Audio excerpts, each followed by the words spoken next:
Yo, this is Nova Trifecta. I am Jimmy Fedora, aka Alias, aka Juicy J.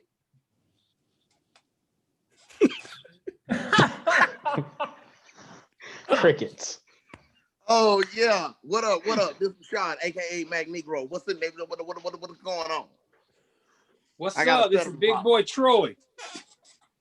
And we have two special guests. We have Past the Jar podcast. We have Drake and Shane. Say hello to the people. What's up, y'all? How is everybody doing? Like I said, the world's not burning. We're all still here. So it's a good day. What's up, everybody? This is Shane, aka Dixieland Drip God. Blessed to be here.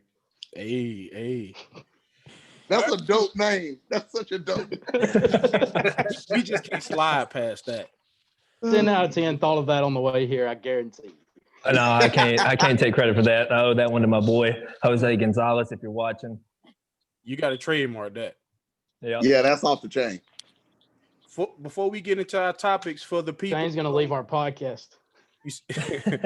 Before we get into our topics today, for the people who don't know what Past the Jar is, can y'all explain to the people what y'all do?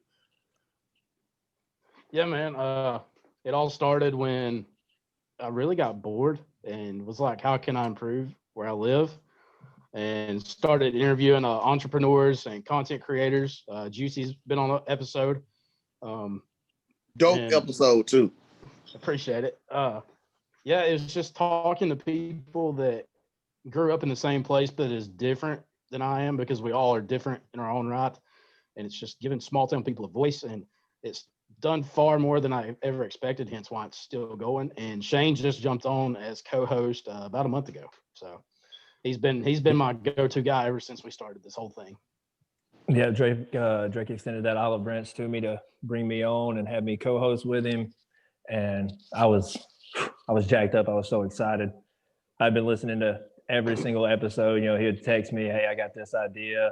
I'm like, dude, I can't wait to hear it. I was stuck out in Shreveport, missing home. So when he kicked that off, I was like, oh, God, yes. Yeah. Dope podcast. Listen. Dope podcast. You can find it anywhere you get your podcast. Make sure you guys listen to it. All right, we're going to get into our first topic. We're going to have a musical podcast today. The first genre we're going to dip into is rock and roll. We're going to talk about the differences between rock and roll in the past versus rock and roll now. So take it away. Let's start with Shane. Okay. All right. Put the spot right on me, huh? What you want to know? What we're talking about? What were you just going... Favorite rock albums? Like no. The differences. Okay. Differences. Got you. The difference between 80s rock, 90s rock, and rock currently. Okay. All right. I got you. So for me, I didn't really grow up as a huge rock fan, but just being a fan of music, I've noticed that 80s hair metal style that really influenced that generation really started to fizzle out when what is it called?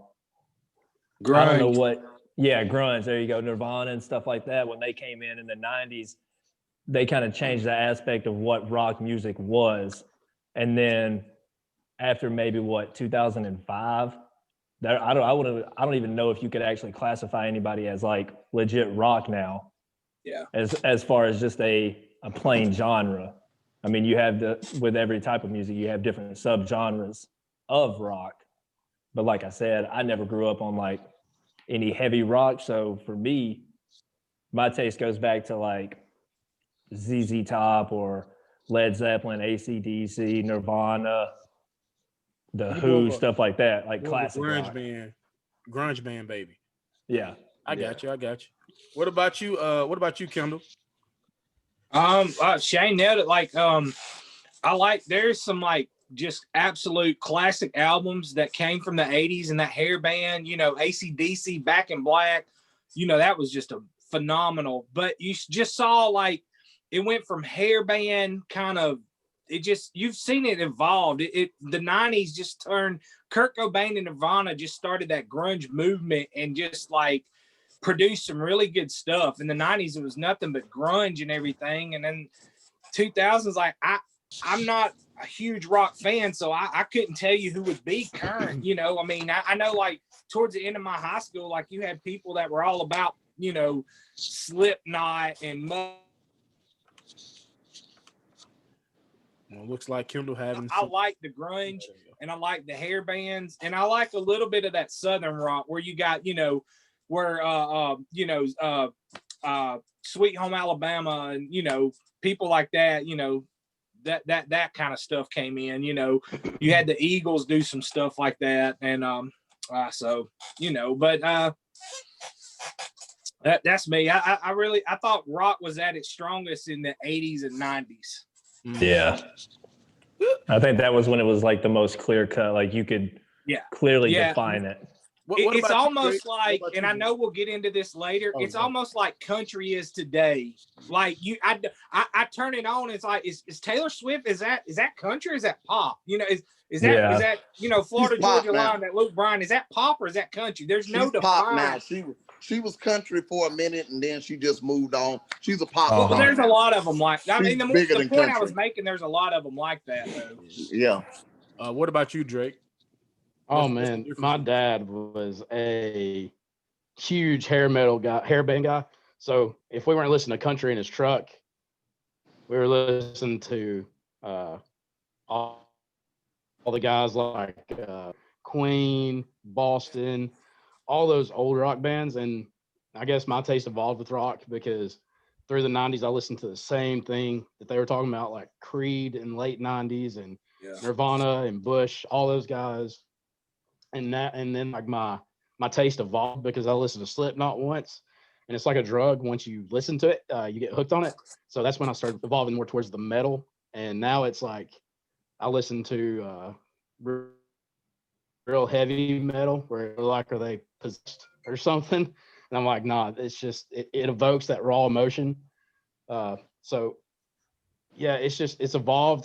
It started off with ballads and love songs, it seemed like. And now more people just talk about their feelings because we're all in our feelings these days. And even in metal, like if you listen to what they're saying, or if you just read the lyrics, if you can't understand what they're saying when they scream, you understand that those dudes are really deep in their feelings too. And that's some of the best lyricists in the world are people that rock music. In my opinion. Let me ask you this: so is metal the mumble rap of rock and roll? Ooh, that's a damn good question. I think so because it speaks more to our generation, and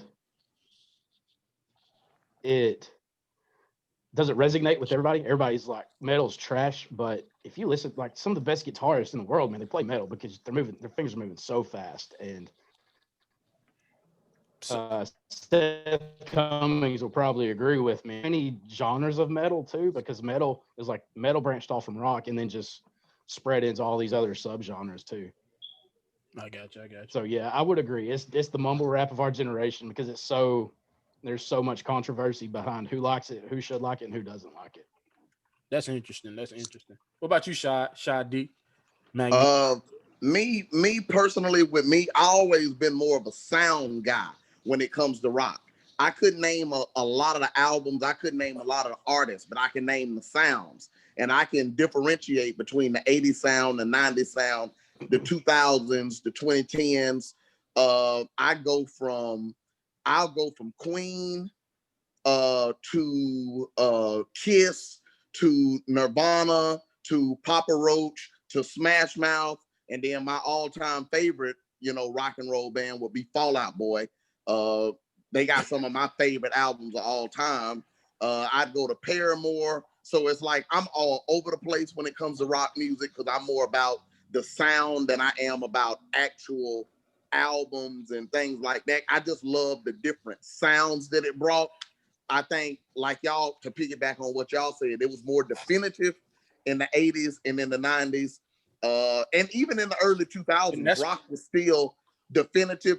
Even Green Day, My Chemical Romance, Panic at the Disco. Like, I loved all of that stuff. I always say that, like, that 2000s era was like low in creativity when it came to hip hop, but my love for rock and roll music kind of went to astronomical levels in that 2000 because I was bumping Fall Out Boy, My Chemical Romance, and Green Day like all day, every day. Kings of Leon, like I was bumping them every day. So mine is more of a love of the sound. I love the different eras in the sound. Even like I don't know if No Doubt would be a rock and roll band, but still a band. But I love that 2000 sound. I'm not gonna lie, but I love 80s rock music too. So yeah, for me, Fall Out Boy had some badass collaborations. oh man, Yeah. Fall Out Boy Yes. from Under the Court Tree. That's a top 5 all-time album for me. like out of man. all genres. Out of all genres, that's top 5 for me. Like I used to listen to that album daily for years. For years daily, I was listening to that album. Years. All right, let me ask you guys this: from a drip level, clothes wise, stylistically, which is the best era drip wise for rock and roll? You got the hair bands in the 80s, you got the grunge rap look, the grunge rock look in the 90s, the alternative bands in the 2000s. As far as a drip level, what would you say is the best? That old rock and roll look was dope. I don't think anybody was touching Queen. I don't think anybody was touching Queen. I'm right there with My you, Shane. wife will Queen. argue with you and say grunge because she's all about wearing flannel and that grunge movement. But dude, that 80s stuff, they were, especially like if you watch that documentary on Netflix where Tommy Lee's in it, I think it was called Dirt. Yeah, that was a movie. Oh my God. They were just too. like, dude, their style, like Queen and all that, man, nobody's touched in that era. That creativity. And hey, look, I was talking to somebody at work the other day and I was like, you know what? I miss when white boys had real long hair and the rock and roll look. Like, I miss that. I was watching, it influenced so much stuff. Like I was watching Wayne's World and like some old 90s. I was watching Hocus Pocus the other day and the two bullies on there. They had that rock and roll look. Like I miss when white boys had that look. I thought it was just cool. like Kiss with the painted faces. You don't have to say nothing, and you see those faces, you know what it is. Yeah. That was just I don't think nobody's touching them, especially Queen, man. Freddie Mercury in them. All right. If and before we move on to the next genre, I got a question.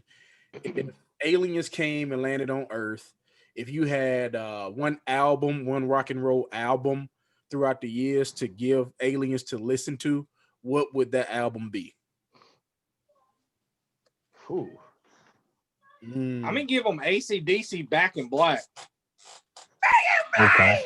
Get loose from the news. Every time they say that, I'm like, what? Get loose from the news. Oh, What did he you say? making fun of me? Okay, all right. What about you, Shad? Well, like I said, my favorite rock and roll album is From Under the Court Tree, Fall Out Boy, 2005. So that's the album. That's the rock and roll album that impacted me most in my life. But I think you gotta go with a Queen album. Yeah, it's hard not to. You gotta go with a Queen. I would give them Queen's greatest hits. Okay. And just let them hear Bohemian Rhapsody one time. I think that may be the greatest song ever written. So like the greatest song ever made. What about you, Drake? Oh man, if I had to give them one album from rock, there's so many, but there's one like it brings back the memories for me. So it'd be Metallica, the Black Album. Is that the one with Enter the Sandman on it? Yeah. Okay. Yeah. Okay. It's still one that everybody listens to Enter Sandman. Like MMA fighters use it for their interests and everything else. So it's just a timeless album from top to bottom. And that's all. Like that's off the top of my head. If I had time to sit here and really think, I could probably rattle off about 10. What about you, Shane? Yeah, I'd probably just play him a little Leonard Skinner and see what happens. There you go. That boy Shane grew up on hip hop. Ooh, rock and roll. Which is a segue to the next genre, hip hop, rap. Uh-oh. Yeah, Here we go. Yeah. What's the difference? When I'm alone in my room, I get to go. Basic ABC rhymes right there. Yeah, that's that 80s LL Cool J rap. Yeah. What is the difference between rap in the 80s, 90s, 2000s? Well, shoot, it spans a lot because it's a lot of difference. 2000s and music currently. So, Shad, I want to start with you right here. Talk about the differences in rap going through the years. I definitely think that rap started off more positive. I think it started off more conscious minded, and then it ended up going more towards braggadocious. What you got, what you like, Rakim and Eric B on the cover with the money and the big chains, and then it went to the kind of the, tough guy, ladies man, LL Cool J. Then you went out west to NWA when they started speaking about what was really going on in the streets with the cops and everything. And then it went to a more poetic side with Nas and Tupac. And then you brought New York slang back with Jay-Z and Biggie. And then it goes into I always say, and I get in trouble by a lot of people that love down south rap, but I always say when it went down south, I always think it was a gift and a curse, because I think we lost some creativity in the 2000s. But I also think that when the South took over in the 2000s, I think that opened up the door for mainstream, and rap became global and more popular. And I really think that the South taking over is the reason why rap is so popular today. Creativity. I think that's the reason why rap is the biggest genre in music now. But when you say lost some of the creativity, what do you mean? Like from a standpoint, or just overall? That's what I was curious about. Like, well, I mean that I think, I don't want to say that because I don't want to blame anything on the South. I'm from the South. I love Southern hip hop, but I also think that it took a lot of the emphasis off of lyrics, and it made people say, you know what? We don't got to be lyricists to rap anymore. We don't have to be. We can just make dope songs. We don't have to be lyricists to rap anymore. Before then, you had to be a rapper. You gotta be a rapper. You gotta be a lyricist. And then I feel like it got to be more about the production and the swag and all of that. But I think it was a great thing too, because it's turned hip hop into what it is. Okay. I think it's turned hip hop into the dominant genre that it is. We never thought we would see hip hop be the dominant genre. I remember when Jay-Z was boycotting the Grammys because the Grammys wasn't respecting hip hop and everything back in the 90s. And now hip hop is the genre. That's why all of these music genres run together, because they all trying to sound like hip hop. I got you. What about you, Drake? Oh man, I know you and I have talked a lot about hip hop over the past few months. Yeah, and you said something blasphemous that I'm gonna bring up. I'll let you call when me he out. dissed Eminem? Yeah.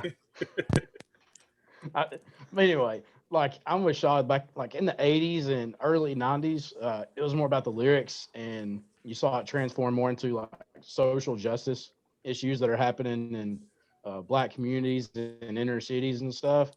And then, like you said, when it came to Lil Jon and all those guys in the South, that's what I call the club era, because everybody's talking about being in the club, talking about how they're popping bottles and all that shit.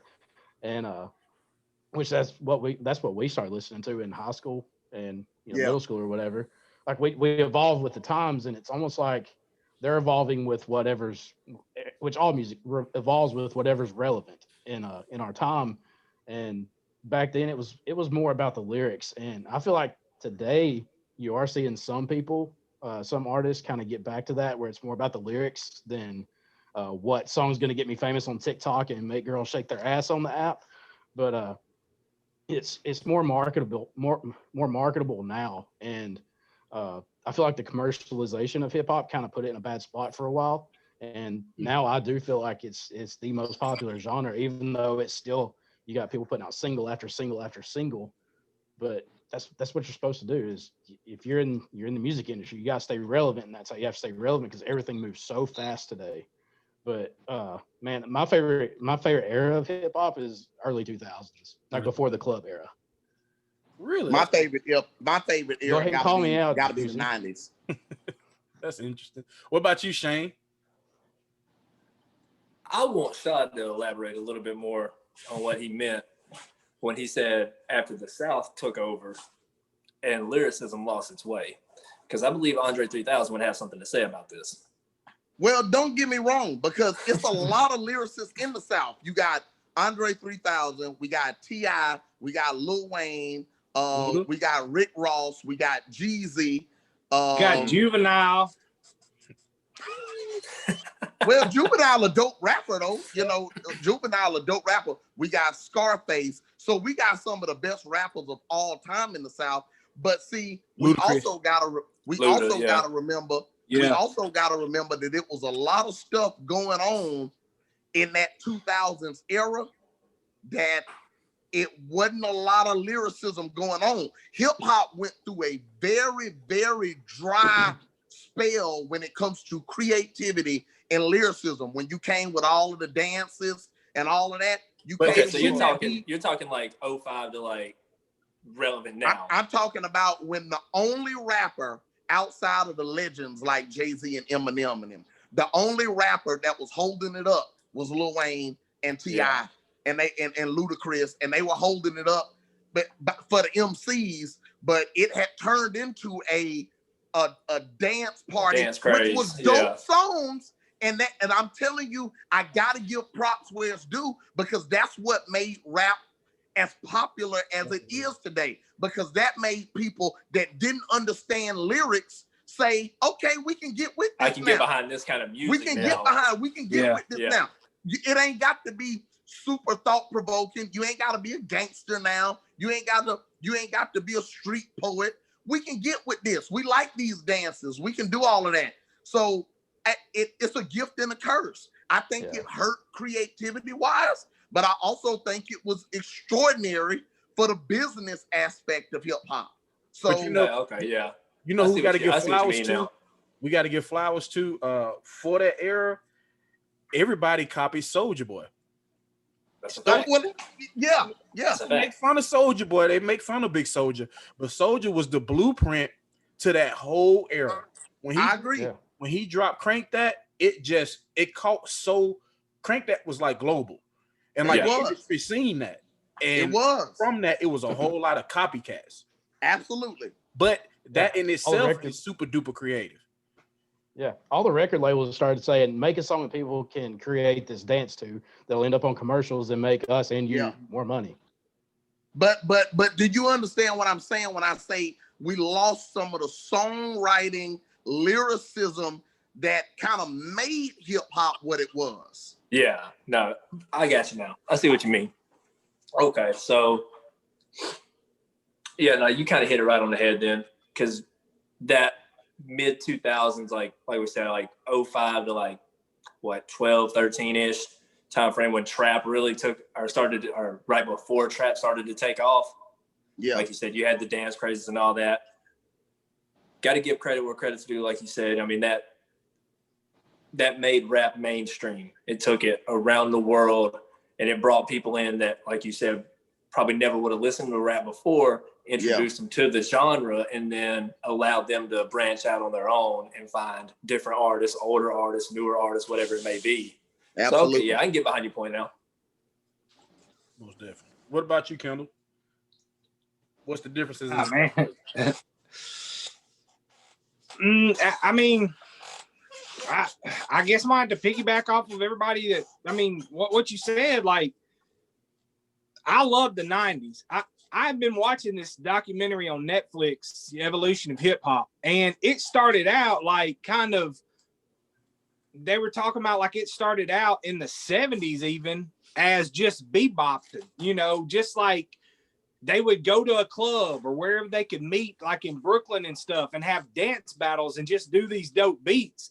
And then it's just evolved in from the 80s, the 90s. The 90s is my favorite genre in early 2000s. But I'm kind of like y'all. Like, if it hadn't have been for the trap music, it hadn't have been for like, hey, you know, make a song where these, you know, all these white girls can shake their ass to, you know, and understand a little bit of it. It started introducing it to other people, and then they kind of like started digging into hip hop. And like, I see it still going on now. Like, Drake made a good point about the TikTok. Like, I have 2 daughters who will ask me, hey, you ever heard this song? And it's what they've heard off of TikTok. Like, oh, well, I know the dance to it. Now, some of it I got to shut down because I don't want my daughters dancing that way just yet. But I see what like TikTok and these catchy little songs are doing. Like, hip hop is still staying so relevant with everybody because they're doing this, like, you know, catchy songs where you can do dances to and stuff like that. So I mean, I understand it. I don't know. I some of it I like, some of it I don't like. I love the 90s, the 90s and early 2000s. That's it for me. I love it. Yeah. I cannot get away from. And I don't know if it's just because of the nostalgia and me still being that kid playing ball and basketball and hanging out at the park with, you know, when mom and dad would drop me off. But like, I loved when No Limit Records, like Master P, Big Timers, Juvenile, Lil Wayne, that was so cool to me. That was like my first time really listening to that stuff and everything. And I was like, man, this is so good. Like, you know, and I call that the medieval time of rap. Yeah, I mean, it was just, you know, I'm gonna tell you. So, like, you know, I talked about like how I was raised on the Halloween edition. You know, with my father, like, he didn't let no nonsense going on. And I'm a son of a preacher man, so I'll never forget. This is no joke. I bought a lot of rap albums that got crushed. I bought 3 6 Mafia's rappers probably 2 or 3 times, and they got crushed. Nelly Country Grammar, I know it got cracked twice. I mean, like, I bought like a lot of rap albums, and my dad would be like, no, this is not. But it wasn't just rap, man. It didn't matter if I had rock. It didn't matter if I had country. If it wasn't Michael W. Smith or Carmen or, you know, DC Talk, oh, it was getting absolutely destroyed in Randy Beck's household. So, but it was crazy because I remember, I'll never forget when he found one of the 3 6 Mafia albums. I think he found it for like the 3rd time. It was the 3rd time I had bought this. And he was like, how many times are you going to buy this, man? You're wasting your money. And I was like, it's just so good. And that sent him like up for the top. Like, he crushed it, burned it. I mean, he was so mad. Yeah, but you're making me waste the money, Dad. Yeah. It wasn't a waste of money to me. You know, I kept on and kept on. I mean, like, let me hop in. Let me hop in here, Kendall. For me, when it comes to hip hop, you know, I'm a big lyric guy, a huge lyric guy. And so, like, the evolution of lyrics for me is the difference in hip hop. Those guys, they were spitting positive stuff back in the 80s, but it was more a hip, a hop, a hippie, a 1, 2, 3, 4, 5, 6, 7, 8. And, you know, as the years going out, start to go through, you see an evolution in the way people spit. You see flows start to evolve. From a Busta Rhymes, how he was just energetic and you know what I mean? And nowadays you just got an array of flows.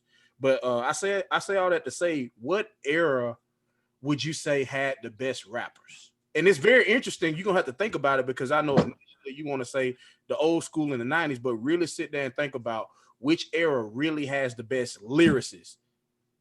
I don't think it's even a debate. It's easily the 90s. It's easily the 90s, and it's not close. But because you got, I would say from 95 to like 05. 95, that 10-year span. But see, that 10-year span. Look at that 90s era, bro. You got Ice Cube, you got Snoop Dogg, you got Tupac, you got Biggie, you got Nas, you got Jay-Z. Eminem came in 99. It ain't even close. Now, M would have to be considered not the 90s 2000. Yeah. No, Eminem first album came out in 99. Eminem wrote the diss record for LL against cannabis in like All right, so 97. That's 99. So are you giving 97, 98, and 99 kids that were born in that era the title of a 90s kid? No. You can't. No. So there you go. But that's not Exactly. the same thing, though. That's not the He same belongs to thing. the 2000s, bro. No, think- Eminem is not 2000s. Eminem was on a volume whatever tape I had 99 90s rap. 99, bro. That's basically 2000, man. No, you can't do basically. It's All either right, so what we gotta 2000 do- or it's not. What we got to do, I need you to pull up the exact date that it was released. If it's after the 6th month of the year, because I can't think that good right now. We count it After as 2000. June, man. If It it comes can't- in you June can- after look. June of 99, it's 2000s. Look, this is as cut and dry as you can get it. It is either 99 or 2000. There is no black and like it is one or the other. Well, then I'm going 99 back to what I Hang on, originally said. my I'm going back question to what I is- originally said. 95 to 05, that's the best 10-year era. That's it. 95 to 05. You created But- your own lane.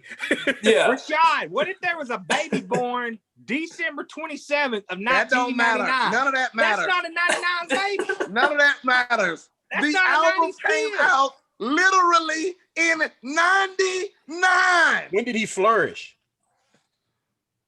Slim Shady LP sold like 3 million albums. I know, but when did he become the Eminem? 99. So Literally. you the go crown 90s, him. It's in the name. You But gonna since- crown hold on. him in 1999 Yo, as Eminem. I'm not giving y'all Not Marshall, not Slim. Eminem. I'm not giving y'all that. We keeping it in the 90s. Slim Shady LP came out in 99. I'm gonna agree with y'all. I'm gonna say the 90s. But since we talking about Eminem, So I mean, just Hold on, look at Drake's in that name. Drake's of in there rappers. getting pressed right now. Drake is pressed that we're giving Eminem this much praise. Yeah. I want Drake to explain to the people why Eminem is not a top lyricist. I said I don't even want to hear it. Blasphemous. Blasphemous. I'm gonna I'm hold your about feet to to the turn it fire. off. I don't want to hear it. It's just my preference. Crucify. Yeah, I'm probably gonna be dodging bullets over here in a minute, but I mean, I just said my top 5 because there's so many ones that were better in my opinion that came before and even a little bit after. That just the lyrics speak to me. And that's what but the lyricists themselves, they're Andre 3000 is better than Eminem in my opinion. Peak powers. It's only one person that can compete with him. When you go peak powers versus peak powers, it's probably Hove. And on some days, Yeah. Eminem is better than Hove, depending on the record that you're listening to. And with me, the way I've always been, I don't judge rappers outside of their prime. I judge them on what they do when the moment is theirs. What do you do in your prime? Eminem's prime was from 99 to 2005. That was Slim Shady LP to Encore. So Eminem got 3 classics in that time period. And I give him a lot of credit for Chronic 2001, which he probably wrote half that album. And he was a producer on Get Rich or Die Trying. That's another classic that he was a part of. Slim Shady LP, Marshall Mathers LP, and Eminem Show, all classic albums. You own a classic album on the Blueprint, and you had the best verse on Jay-Z's greatest album, Renegade. Like, too much classic material in his prime not to have him in that top, in my opinion. Preach. To me, Nelly is better than Eminem because when you sit down and look Okay, at okay, you see okay, Tim okay. McGraw Turn it off. and Nelly Turn it off. collaborating. Yeah, I almost muted your mic after that. And I thought I felt like a Satanist sitting in Nelly church. done a song with Tim McGraw. How can we not give him some props? No, it was a terrible song. You got to add terrible in front of it. You ain't like the Tim McGraw song? I like hold on Tim now. McGraw's Hey, part. listen. Oh, Don't come It's a That song joke, slaps. man. Calm That down. song slaps. Like, come on, it was a joke. before we move Settlement. on to the next genre, I gotta ask this because I knew the hip hop topic was gonna be a long one. If aliens came down, instead of one, I'm gonna do 3 because it's hard to just pick one. What would the 3 albums you would pick to give these green slimy aliens, starting with Shane? Three Oh, don't start with Shane. Don't start with Shane. 'Cause I'm gonna have to think with this one. I'm gonna have to think with it. Shit. Shot, I know you got yours already. Shot, go ahead. Illmatic from Nas, The Blueprint from Jay-Z, and the Eminem Show from Eminem. Okay. What about you, Kendall? The Blueprint from Jay-Z, Nelly Country Grammar, and the Eminem Show. What about you, Drake? I feel you with Country Grammar. I feel that. Country Grammar was huge. Oh yeah, Huge. I loved it. I'm definitely gonna have to go with the Blueprint from Jay-Z, just because that's one of the best rap albums of all time. Let's see. Damn, that's tough. I'll say Illmatic from Nas because that's a good one too. Or I'll split either Illmatic with Nas if they depend on how many copies they get from all of us, or the Chronic album from Dr. Dre, just because that was the first CD I ever bought with my own money. OG Chronic or the the OG Chronic, the very first one. The And OG then, Chronic is straight up raw hip hop. You think it's better than 2001? Yeah, I do personally. That's just for sentimental reasons. Just for sentimental reasons. I mean, if I sat down and listened to both of them, I could probably give you two different opinions. But okay. it's just, hey, Dad, I bought this CD, and that was it. But Bro, the my Chronic third and album- Doggy Style, the Chronic and Doggy Style might be the two best rap albums ever made. I mean, And then number 3 is kind of recent, just because like this rapper speaks to me personally. It's NF The Search. Oh, Okay. that's a good one. I like that album. Yeah, that is a good one. For me, it'll be instead of the Blueprint, I'm more of a I love the Blueprint. It's one of my favorite albums all the time. But I would actually give them the Black Album rather than the Blueprint, and I would give them the Marshall Mathers LP. And I'm torn between the third album being Get Rich or Die Trying and Kendrick Lamar first album. Them the three right there. Get all Rich them or Die feel that. Trying was good, man. I feel that. Tens. What about you, Shane? So I wanted to think on it because I wanted to see where y'all were going to go with it. And y'all all went about what I thought. Y'all were going to go with 3 different artists to kind of give them a broad spectrum. If I'm introducing the aliens, I'm giving them Lil Wayne. I'm starting them at the Drought, and I'm finishing them with the Carter. Okay. I respect that right there. I respect it. That Wayne right there. Nice. The Drought 3, that's the greatest mixtape of all time. There you go. It's between the Drought 3 and Trap or Die. Yeah, It's okay. one of the two. Yeah, one That of was the good. one of the two. All right. Moving on to the next genre. I'm gonna go country. Now y'all gonna have to carry this one. I'm out. Country. Hey, y'all talking about how hip hop invades other genres, man. 90% of the shit you hear on the radio has snap tracks in it. Yep. What is the You difference? can't turn on country radio now without hearing snap track after snap track after snap track. You can play every top 40 country song on 3 chords right now in a snap track. Yeah. What's the difference? Is it the lyrics? Is it the actual like instrument? Man, it's a little of both, man. Like you, way back, you just had that the Willie and Waylon and the Conway Twitty that just pure country gold is what I call it, man. Just so definitive, like you knew you were listening to solid gold country. And Outlaw, like I said, outlaw country. I mean, then the 90s country, that was still good.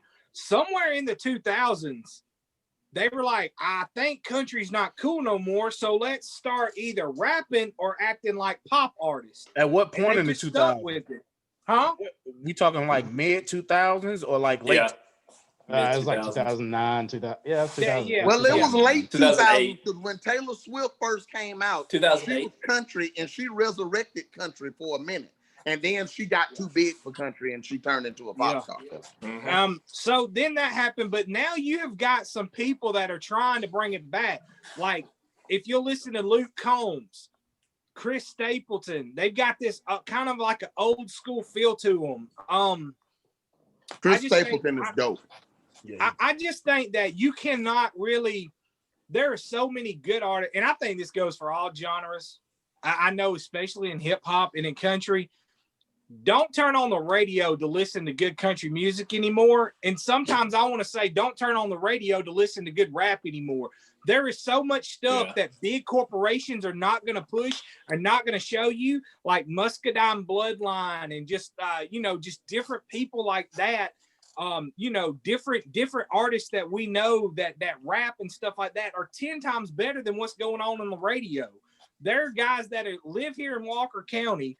And I know Drake knows this for a fact. There's guys that live here in Walker County that's done shows here in Walker County that are 10 times more country and better artists than what you got going on the radio. And I'll give you one off the top of my head. Logan Edgell is a man. That boy can sing, and he sounds so much better than 90% of what happens on our mainstream country radio stations in Birmingham. I'm pretty sure I said it on the last episode of our podcast. I was like, I don't pull out of the driveway until my Bluetooth's connected, so I don't have to listen to a second of country radio. Exactly. Me too.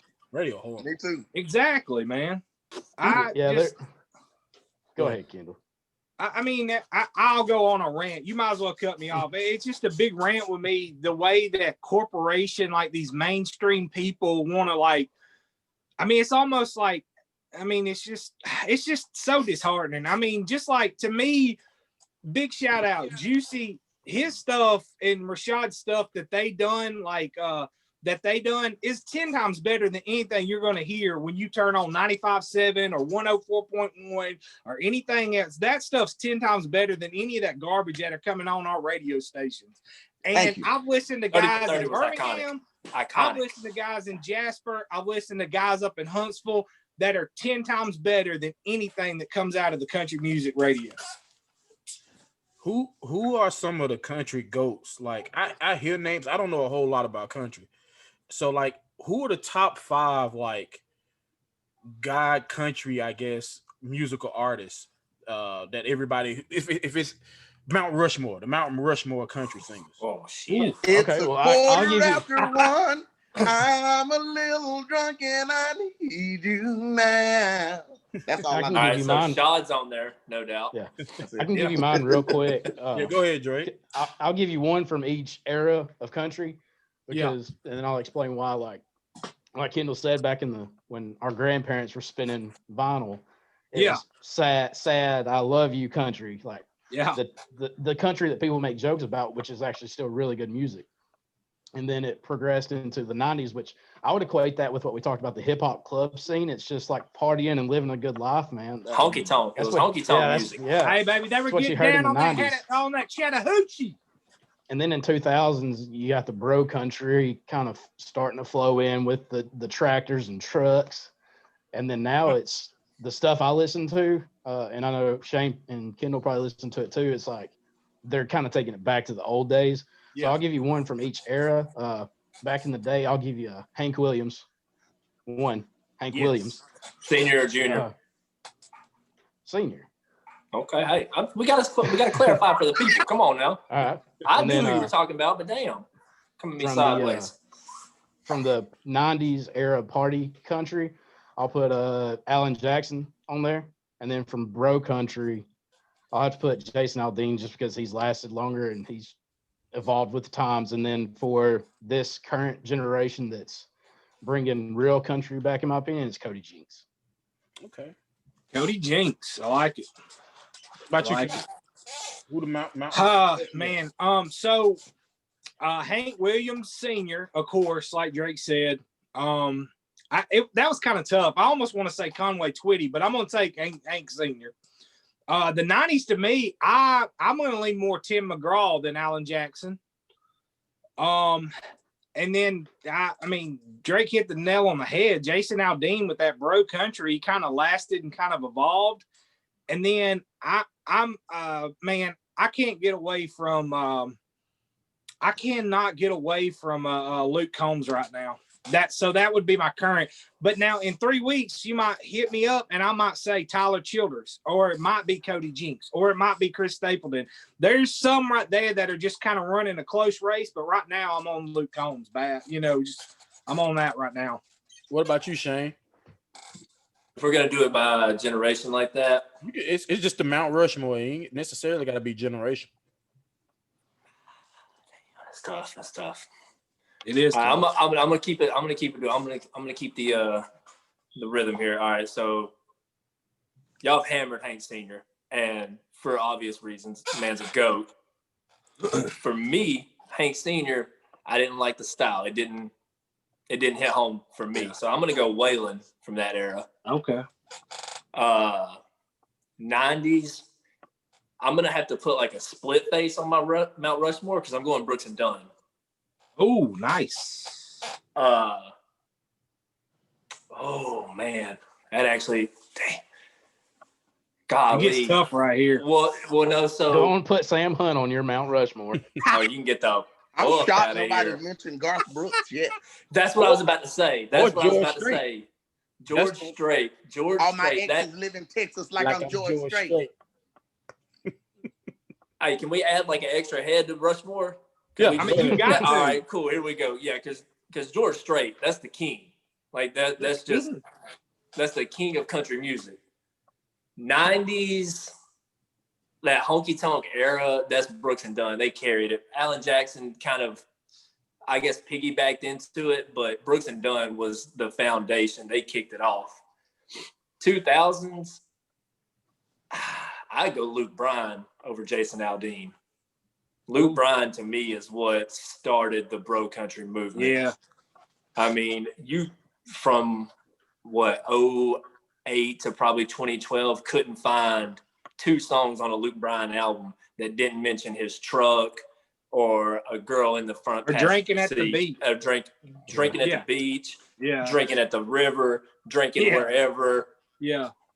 Today's country, I love Luke Combs. I love Jinx, like Drake said. Yeah. But, oh, man, that's tough for today because I listen to a wide variety of it, and everybody kind of hits different because there's so many subgenres in country now. Yeah. But I think you would be hard pressed to not put Luke Combs on there. I mean, he's killing it right now. He's bringing back that 90s country, that traditional feel, and he's doing it on mainstream radio. Yep. That's where for me, that's where he gets that status on like that Mount Rushmore status, is because he's tapped into mainstream and people know his radio hits word for word. But also if you go listen to his albums, it's traditional country. There you have the radio singles that he has, that he's, like I said, he's kind of found the cheat code for it, to where he knows how to get plays on the radio to get his name bigger, and he's blown up in a quick amount of time. And that's kind of funneled off to Morgan Wallen too. He's kind of following in that same path of let me put my radio singles out here, get people to listen and get my name out there, and then draw them in, because he's playing a lot more traditional style country music too on his albums. I failed to mention, I'm gonna have to add one to it, because he put out some songs that personally helped me get through some tough times, and that's Eric Church.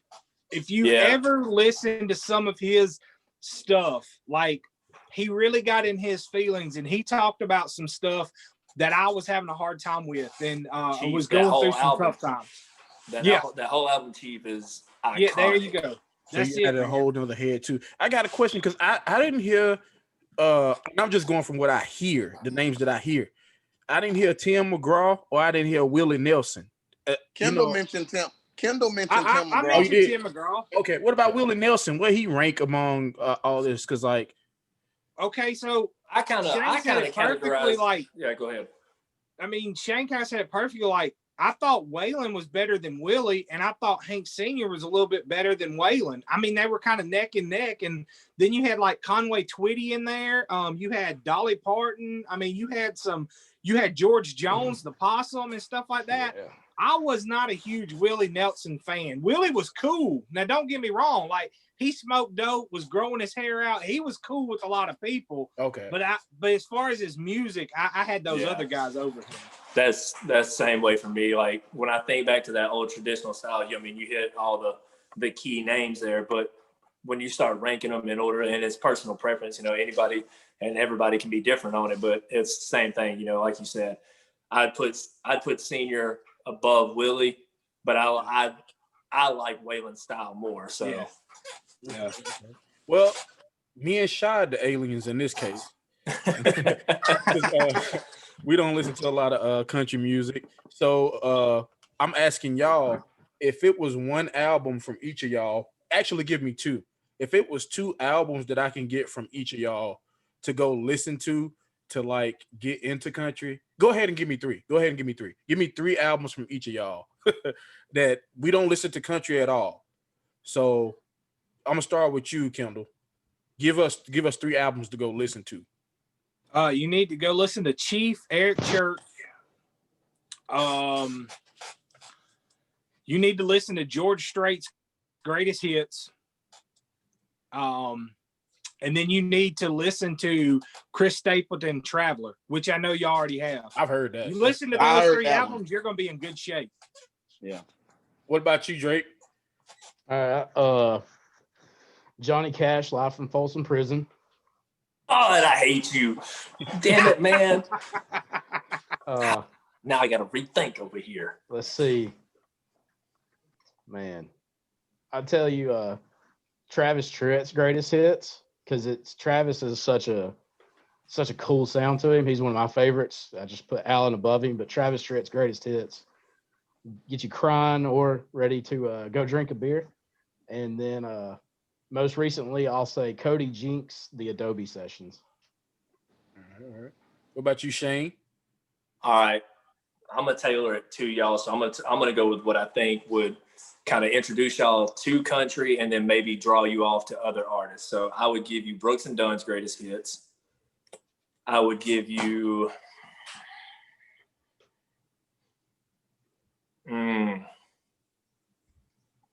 I would go with Luke Combs' second album.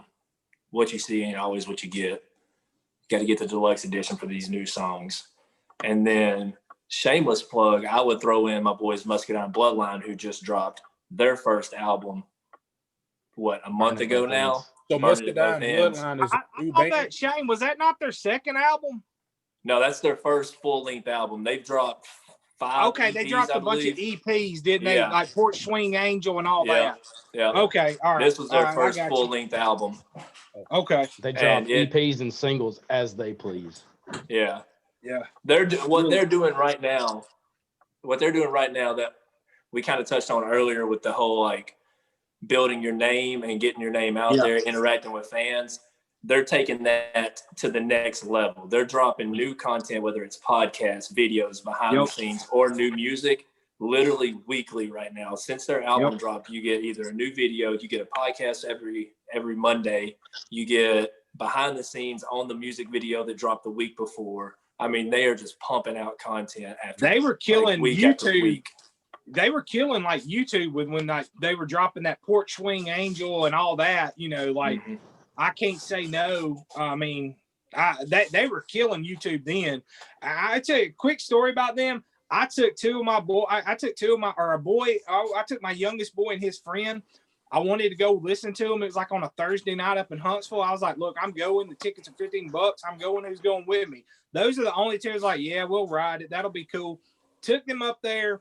I let them listen to a few songs on the way. Took them to that concert. Man, they are hooked. They Googled them. That's all they want to listen to, man.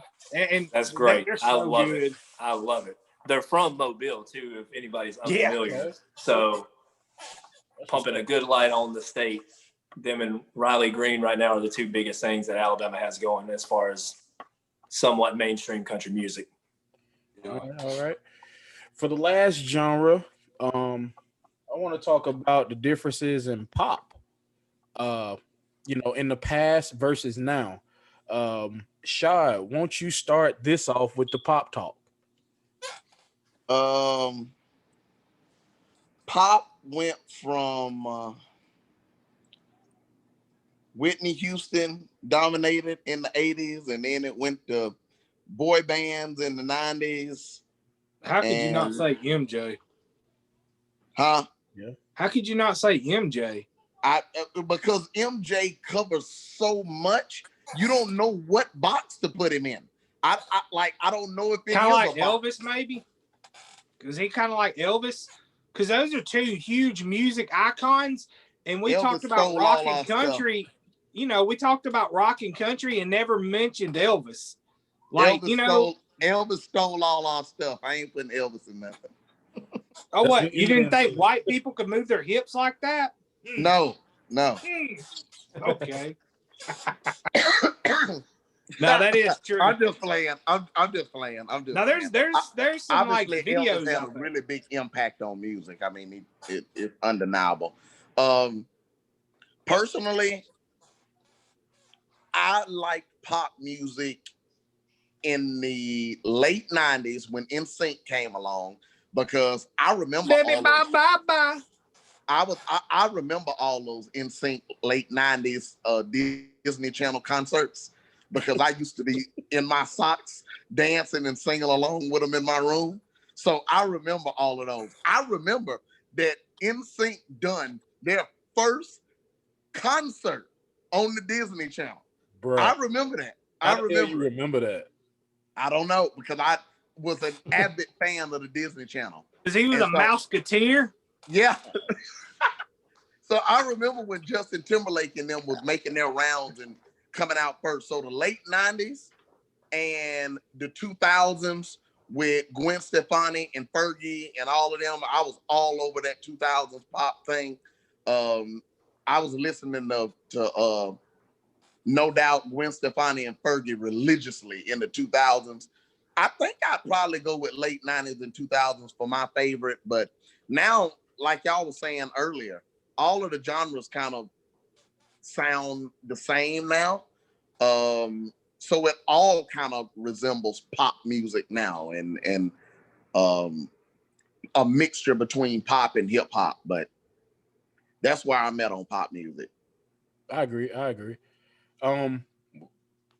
I want to do instead of go through each person and ask the differences, how about we give a starting five? Give me your starting five of pop singers, whether it be a group, a man, just a single artist, man or woman. If you had to give me a starting five, when it comes to pop artists, what would be yours, Shaw?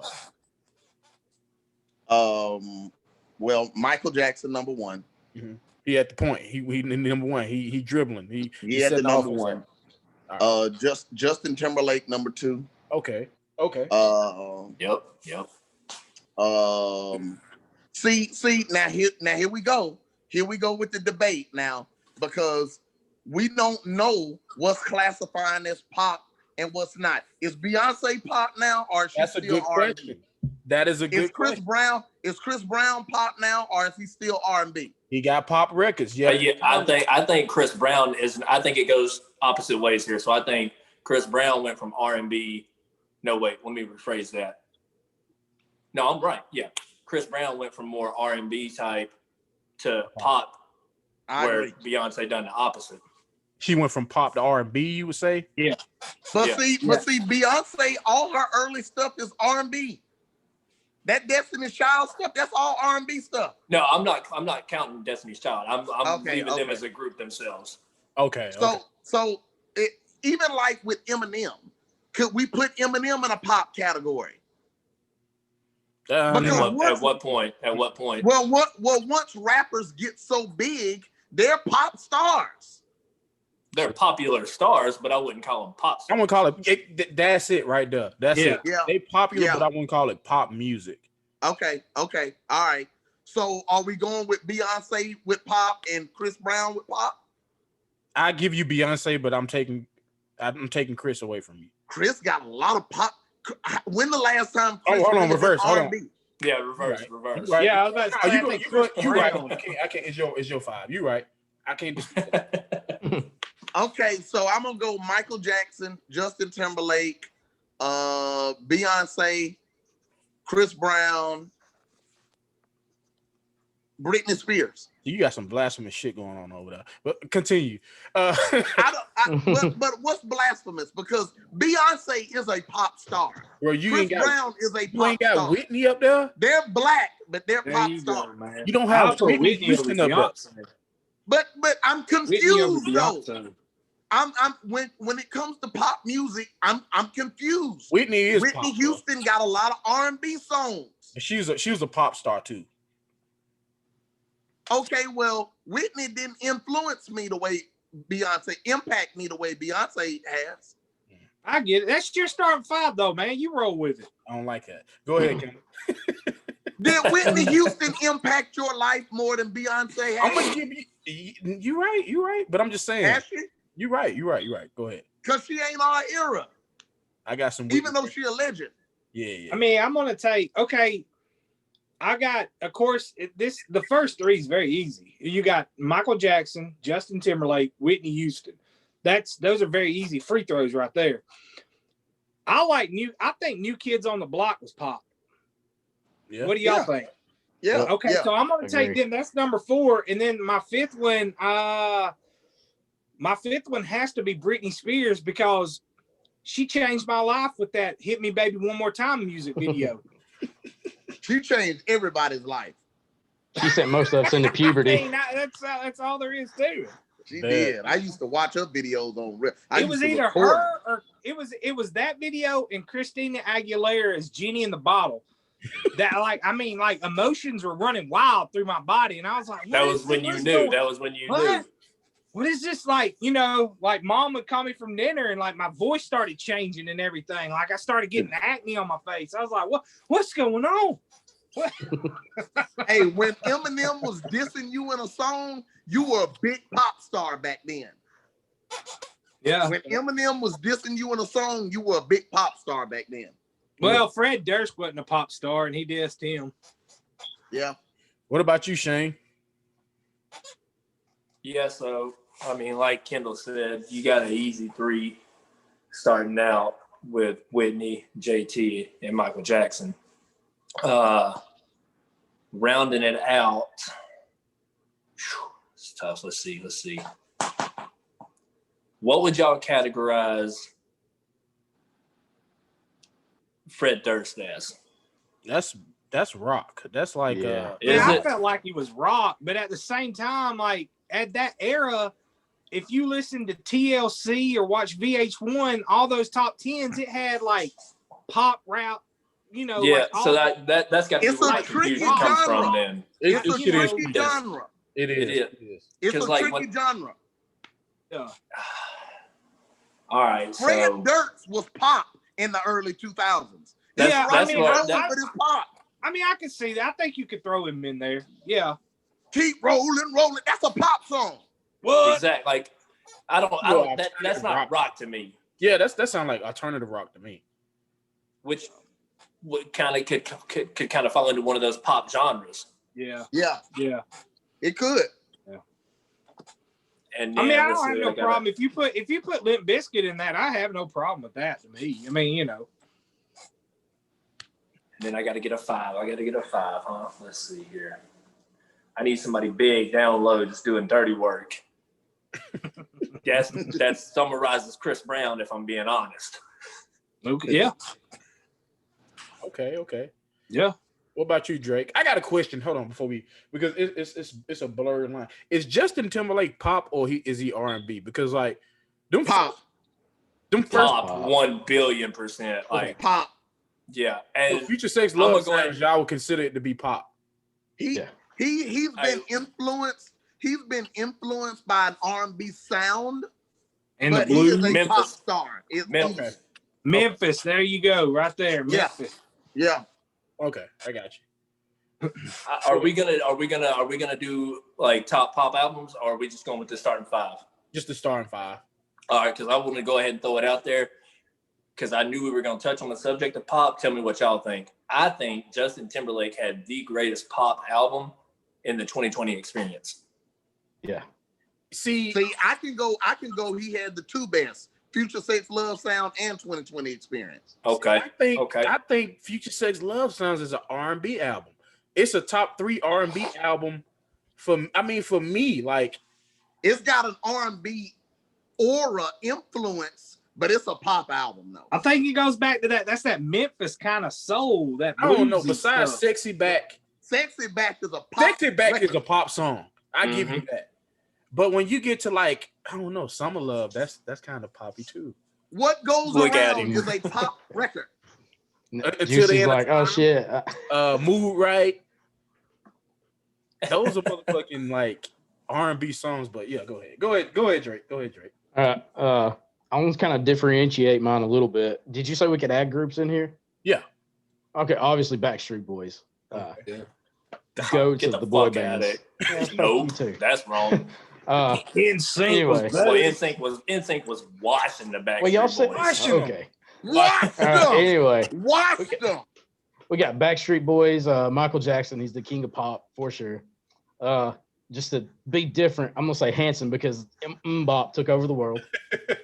There you go. That's a name I ain't heard in years. Yeah. And then White Then, girls everywhere was going crazy. and then I'll say Britney Spears, obviously for the females. And then just one name y'all haven't mentioned kind of is throwing me off, and that's the Biebs. Yeah. Yeah. I didn't know where to put him at. Y'all can put. I consider him pop. He started off as pop, so I'm gonna. Hey, consider I him love some Justin pop. Bieber. You Can know we what, go Drake? top 5 though? Yeah. For Biebs? Because Hey, you can do that. Bruno Mars is better than Justin Bieber. Thank you. Oh man, Thank He you. And he would you pop. consider Bruno pop or R&B though? He pop it. He is on. I mean, you can do that with so many artists, though. You can't So Yeah. many. I agree. like Usher. You can throw Usher in there too. Yeah. Yeah. Yeah. Damn, that shit is. I agree. It's a But yeah, I'm hard gonna throw genre to quantify. Mhm. It is. It's a hard genre to really differentiate what the difference is because it's rappers that you can call pop. I mean, Yeah. regardless of what anybody, you can call Eminem a pop star. You can call Florida Georgia Line a pop band. You You can. can call Flo You can do Rida a that. pop star. I would agree with you more on the Flow Rider than I would with Eminem, but that's just me. Yeah, Yeah. I can agree with that. When You you heard talk Flo Rida about more on- Eminem from the 2010s, Eminem got a lot of pop stars on his album. Ed Sheeran and he got a that's lot later of Eminem too. So yeah, you're right in that regard. Well, Yeah. and Rihanna. Rihanna. Nobody's mentioned Rihanna. you dip into my 5. Did you get your 5, Drake? Yeah, I'm done. Okay. Number 1, of course, the king. MJ. That'll be my starting. Number 2 would be Whitney, of course. Huge pop star. And I'm torn because I'm torn between just going Justin Timberlake or NSYNC. I'm gonna couple them together because this is my shit. So There you go. NSYNC I respect that. I / don't respect it. You can't do that. That's cheating. let me tell you what it is. It's similar to Eminem being a 90s artist when he was fucking 99 and he It is not. There. 99 is 90s. Hey, that's a It callback. is not That's called a callback. 99 2000s. you see what I did there. Number 4, you went ahead and said it. Rihanna, I consider her pop. She got some R&B shit, but most of her stuff pop. Beyonce, seriously, you got this verses going on. Not Beyonce, but Rihanna, you got this verses and stuff going on right now. I believe Rihanna can go 20 hits record for record and probably beat Beyonce. And it sounds blasphemous, but You're right. she out here. She out here going record for record. And You my can't number, beat Beyonce. bro, I'm telling you, put the records out there, hit for hit. I agree, but she number 2. She can't beat Beyonce. I'm not playing any Destiny's Child shit, just Beyonce, because if she play, No, Yeah. you got to. It's If she- versus. if she could play a Destiny's Child shit, it's not fair. Well, she won. It ain't a competition then. That's not fair. We can't say we're going to leave off some of your dopest work so it can be fair and then Standing say alone. Rihanna can Just beat like her. JT. If JT Hey, gets, look, Shai kind of has a point here though, because you couple JT with NSYNC, you can't cut off Beyonce and Destiny's Exactly. Child. I said in the Exactly. verses. I You believe if can't Justin say, Timberlake, "I'm gonna take if off Justin some of Timberlake your in the best verses, work." he's not playing into the NSYNC stuff.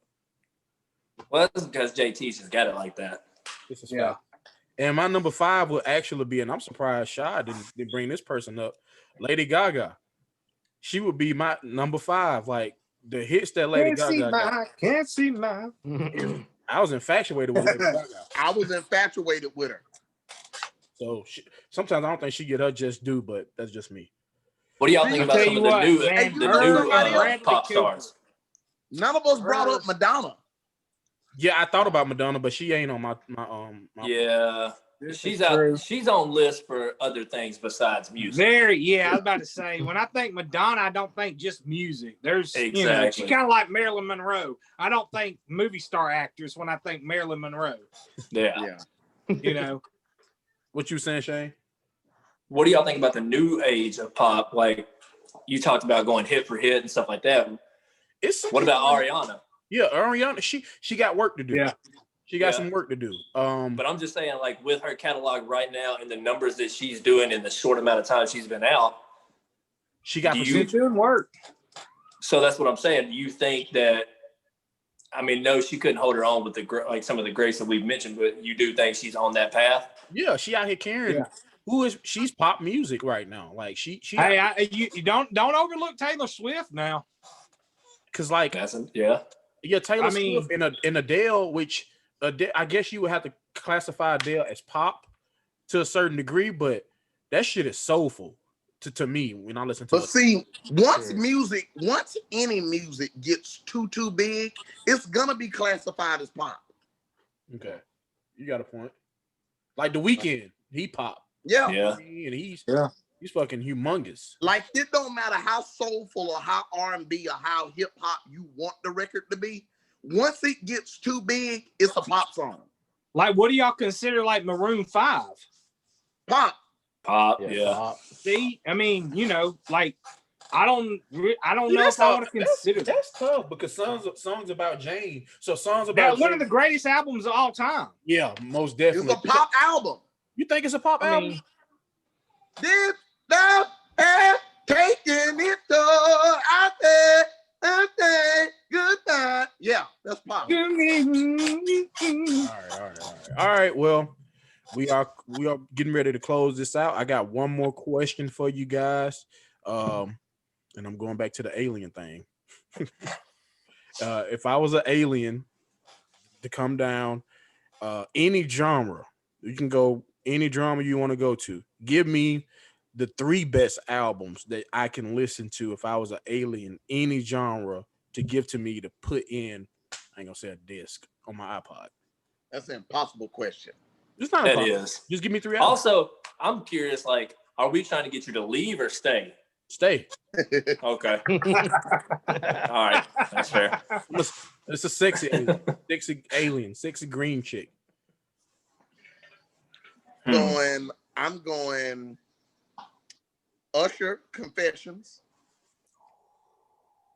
I'm going Justin Timberlake, Future Sex Love Sounds. And I'm going Michael Jackson, Thriller. I don't think Shaw had heard the part about any genre. Oh, any genre. Yeah, any genre. Like you can. Okay. Oh, we going any genre. Wow. Any genre. Give me 3 of them. Any genre. Golly. Usher, Confessions. The Blueprint, Jay-Z. That shit tough. I'm gonna leave something off and I'm gonna hurt myself. Like you about to explode just then. Usher Confessions is my favorite album of all time. Okay. And then I'm going Jay-Z, The Blueprint, because that's the most impactful album on my life in my life ever. And then I would go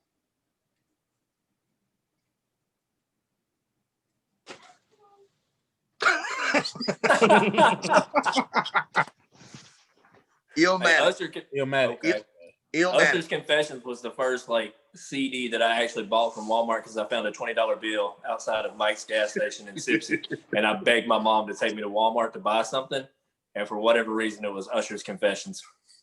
It's not I think it was because back then people were still printing the lyrics inside the album cover or the artwork or whatever. Yeah. So, what about you, Shane? Give me 3. From any genre, and I'm trying to get you to stay. Well, if I'm trying to get you to stay, I'm going to lead you in with a country album because if you're going to stay, we're going to have to be cool.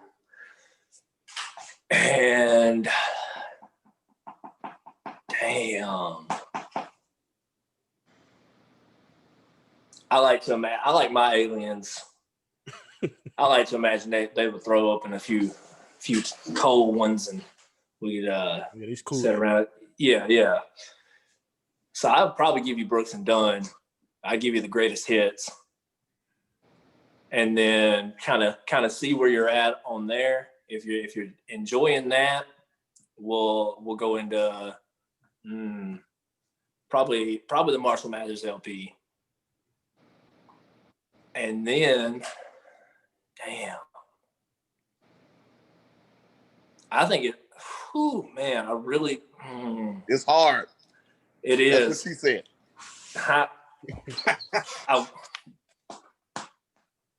Man, golly, I think for me, and maybe it's just because like recently, what was it? I think Mirrors was the one that came across just a random playlist I was listening to, and it drew me back into the 2020 experience. And I think I've listened to that album like over the last 2 months, probably 3 times all the way through. It's a beautiful album. It is. So I would probably play, that would be it. I'd go Brooks and Dunn's Greatest Hits, Marshall Mathers LP, and then Justin Timberlake 2020 Experience. Deluxe edition, though. What about you, Drake? Oh, man. Let's see. I will definitely have to say the Carter 3. Okay. Let's see. The Dazed and Confused soundtrack from the movie. And then, man, I'll have to do with NF The Search. No, scratch that. Whiskey Myers, their self-titled album. Nice. What about you, big boy Troy? All right, so I'm gonna tell them get some. You're gonna listen to Chris Stapleton's "The Traveler." Mm-hmm. All right, then after you listen to that, I'm gonna put on "Songs About Jane," Maroon 5, and then after you get done with that, I'm gonna hit you with probably Justin Timberlake's "The 2020 Deluxe." Mm-hmm. Okay. My 3 would be the Marshall Mathers LP. I got to give you some of this Eminem influence.